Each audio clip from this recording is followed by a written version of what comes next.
हाय नमस्कार. तर मी ज्योती बोलते. ज्योतिकाच्या ब्लॉगमध्ये स्वागत आहे. मी करत आहे एनर्जेटिक ड्रिंक. तर मी गरम पाणी ठेवलेलं आहे आणि 1 ग्लास गरम पाणी घ्यायचं आहे आणि गरम पाण्यात थोडंसं हळद घालून घेते. हळद घालून घेतल्यानंतर थोडंसं लिंबू पिळून घेते.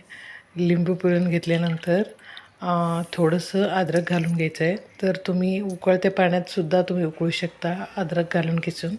तर मी इथं वर नंतरनं किसून घातलेलं आहे आणि त्याच्यावर किसून घातल्यानंतर थोडंसं फिरून घ्यायचं आहे आपलं ज्यूस. आणि फिरून घेतल्यानंतर ते आपण सकाळी अनाशीपोटी प्यायचं आहे. आपलं ह्युम्युनिटी बूस्ट वाटते आणि आपल्याला हळदीमुळं कॅन्सर होत नाही आणि आपल्या शरीरात जे काही पाचन क्रिया आहे ते सुधारते. आणि हळदी ही खूप बेनिफिट आहे आणि हळदीच्या पाणी पिल्यानंतर आपल्या चेहऱ्याला ग्लो येते. तर नक्की करून पहा, शेअर करा,